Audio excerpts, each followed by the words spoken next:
What you doing? Sanding. Forever.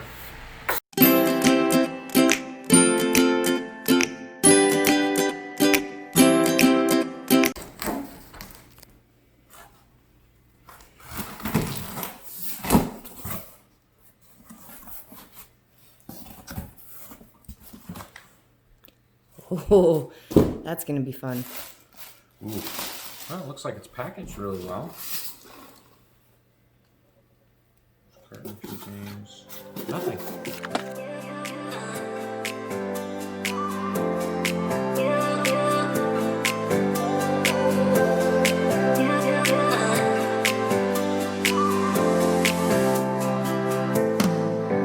We're starting to get to the real thing here.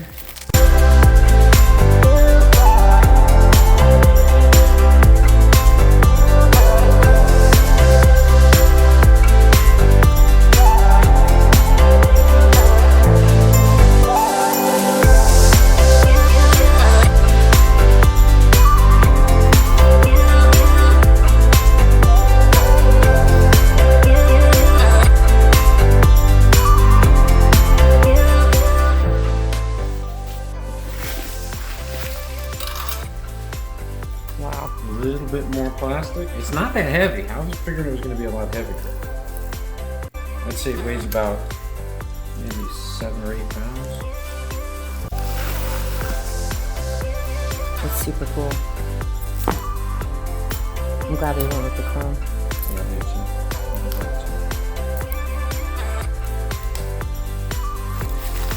It might be need to stay on there for now. Nope, there it goes.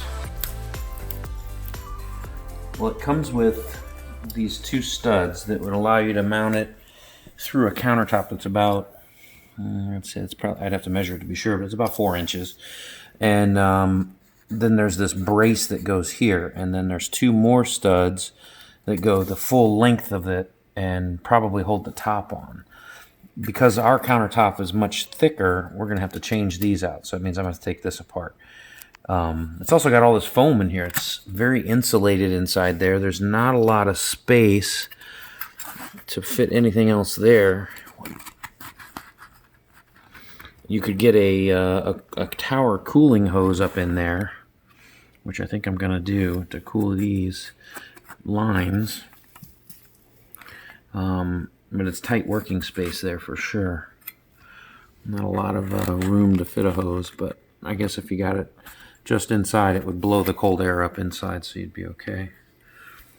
I'm going to take it apart and see what we can do about these studs.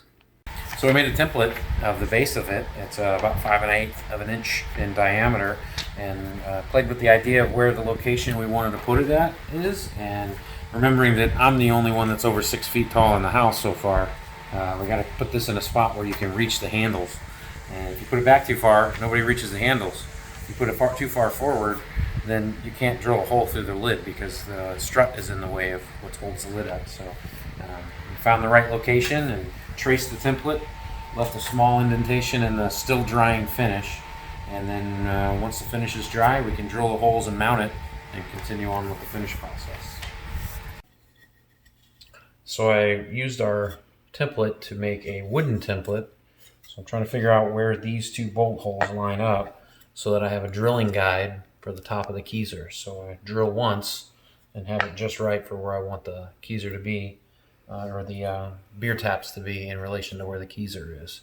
Otherwise, if you drill these holes a little off, then your taps will be turned one way or the other, and there's no adjustment in this that I can tell so far to be able to twist the cap on it at all.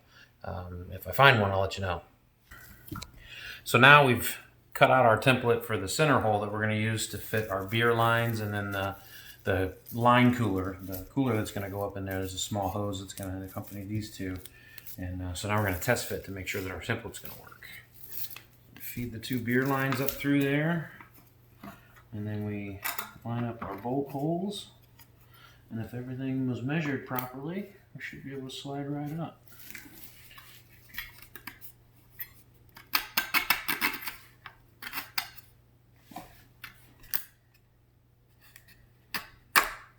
It's snug. That's perfect. There'll be plenty of room for the beer cooler line to come through. It's gonna be great. So this is a note for you if you order off of Amazon and you order your Stout faucets off Amazon. These were ordered as the same part from Amazon, and they ship 2 separate faucets. This one is the Chrome Dispense. It looks like a European company. Still a high quality faucet. Looks great. It's just a little bit different styling. I'm going to use them both because they're going to be different types of things dispensed out of them. But if you were looking for that unified image or look to your setup, these are the 2 that were sent. This one is a KegCo version, and it looks to have the same finish and everything else as what you get from KegCo. I have several KegCo items, and that's their standard look. This is a much different looking faucet. For all intents and purposes, they look to operate identical. I can't see any difference just looking from the outside other than the way it looks. So, note for you, if you want it to be the same, beware that you might not get the same thing twice. Okay, so this one's a little bit different than what a lot of you might be used to, including me. I didn't realize it at first. There's an extension to the collar here, so it might be normal for you to think to twist on this with your spanner wrench, but it's really this collar here that you're going to need to loosen up. So you get this one going, and I had to use my collar wrench on here to start it, but then once you get that loose, it comes off that way. And you have standard faucet and standard receptacle for it there. But I was looking to remove it from down here, and really this is an extension that they custom cut around for this collar here. So just pay attention to that. We're changing out our faucets from standard faucets such as this, and we're not putting Perlick faucets like you might be thinking, but we're going to put Stout faucets, because one is going to be Nitro coffee and the other one will be like a Nitro brew. So whatever beer I make that I want to put on Nitro, I've got an old speckled hen recipe that I'm looking to recreate. So I'll try that, but these will be the taps that we're putting on here. So if you ever do need to service the top part of your ceramic tower like I do now, because when I loosen this up, I loosen the bolt on the back side of this. You're going to take it apart like this. There's 2 bolts that go right in here through the bottom. And you remove those nuts, and then it's loose, and the whole head will lift up and out along with the hoses. And you can see on the back side here, there's your standard faucet shank nuts that hold these tight, and I have to tighten this one over here. So when you swap out the faucets, you may have to take this top off in order to access this to get it to tighten back up. We're following our outline of the template where the tower is going to sit, and then I am taking these holes, which are exactly parallel to the face of it, and then the 2 taps come out this way, and I'm aligning it at a right angle with the edge of the top, so that when you look at it, you're looking at the 2 facing in equal directions, left and right. We'll punch the holes.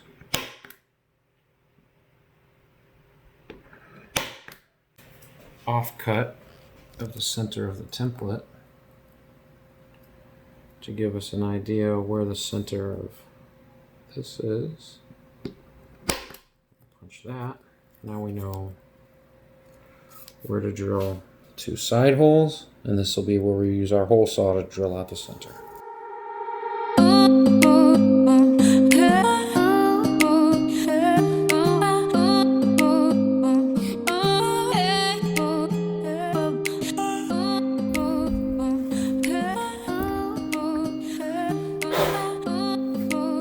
So we have 3 nice neat holes that come out the bottom. This one will be a large hole for where the beer lines go through, and then these 2 I have to cut out a little bit more all the way up to the underside of the lid, so that I can use a bolt and a nut and a washer to secure it down. It'll squeeze everything together. And now the moment of truth.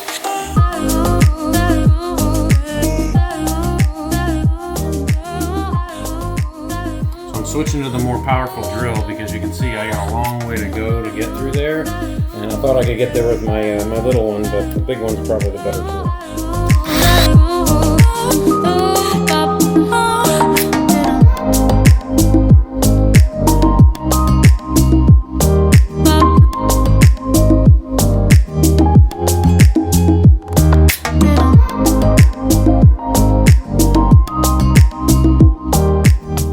Well, we successfully made a 2.5 inch hole here. And what this will allow us to do is to run our 2 beer lines and any future beer lines if we should add other flavors, as well as the coolant line that comes through the opposite side. You can see how thick of the wood we had to go through. The wood is about 1 inch of it, and then beyond that is about 4 inches of insulation, including the metal lid of the actual Kizer, freezer that we had to drill through. And about 1/4 of the way through, we hit the metal part, and the hole saw that I have is old and been using it for many years, so it's pretty dull. So it took a little bit of force and a little bit of patience to get through, but we made it through, and it looks like we're going to be in good shape when we go to mount this thing. So I'm tightening up the bolts that after I trim those studs, I'm tightening these 2 bolts up to cinch this down to the top of the Kizer. And it's going through about 1.25 inches of wood, and then the actual metal top of the Kizer lid.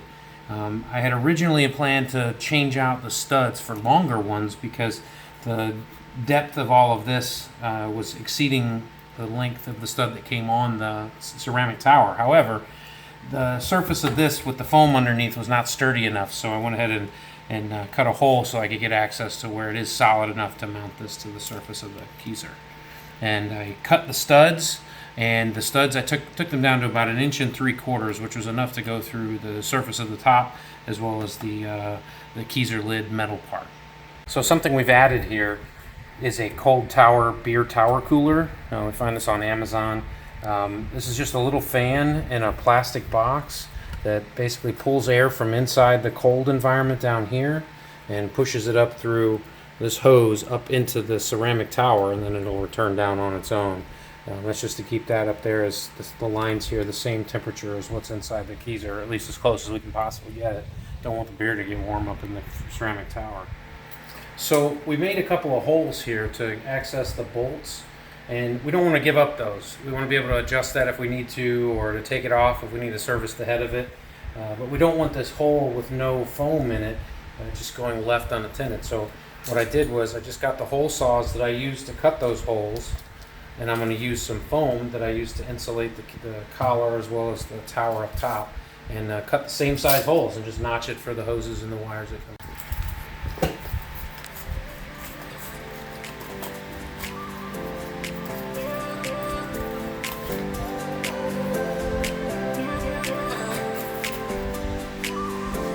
Tape right over the top of that. Be as insulated as we can make it. So I discovered, or realized, that once I started to insulate this portion of the 3 holes here, that this air tube needs to have a return. So somehow the air needs to get back out, otherwise it's just going to blow cold air until it pressurizes, and then it'll just sit there. So I took the foam back out that I was going to do there, and I'll just tape around all this and get it nice and neat, and we'll call it good. Here's our finished product. You know, overall, I think this is a pretty easy install for the purposes of how we built our Kizer. I would say if you're planning on switching out these faucets, it gets a little bit more complicated because you have to take those inner parts apart. But if you're happy with the regular faucets that come on it, where you can change them without loosening what goes on inside there, then you probably won't have any problems with having to take it apart. I would say that it does appear to be pretty fragile, so be careful how tight you tighten those bolts at the bottom. You can kind of hear it start to cinch together, and you can tell that if you go much farther, you're going to probably crack some ceramic or something like that. But overall, I'm impressed with the product, and I really like the way that it looks. And once we get a drip tray underneath here, the look will be complete.